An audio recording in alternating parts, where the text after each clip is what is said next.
when and how did it actually click for you, and maybe bring the physical into it as well? Yeah. Because I think it's something I'm still working through and processing and exploring. Yeah. So, and that's a very fair point. I mean, having a lot of cash on hand, it's vital, and especially in the world that we're living in. And security is quite, an important point. I mean, from a medical perspective, you want your medical insurance per month.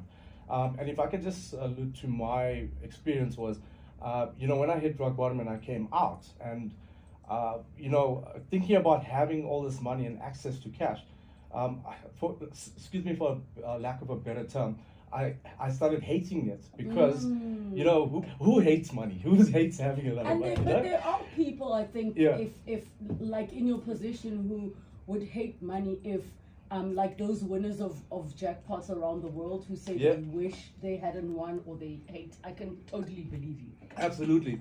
And I think when because it took me back to an experience and that darkness that I felt previously. And also, I think when I did hit rock bottom, I wasn't mature about it. I didn't have that mentorship. I didn't have that support to say, this is how you should use it, right? So I eventually got a money coach, and this money coach was more from a not cash, but more from how I'm able to use it with emotionally, right?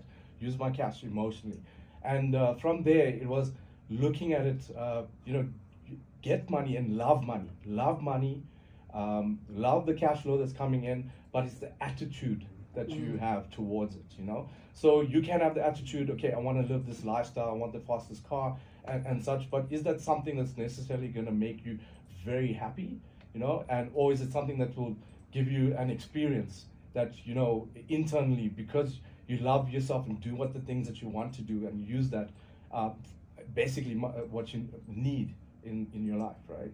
So yeah.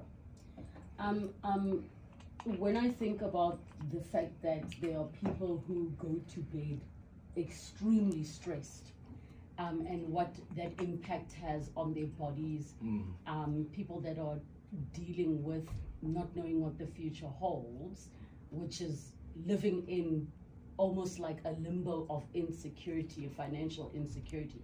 I can see how it is all connected, possibly even to the choices you make of what you eat, what you consume, and all of those things.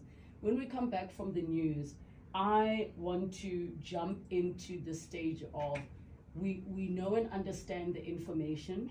How do we now action it in our lives, especially from your perspective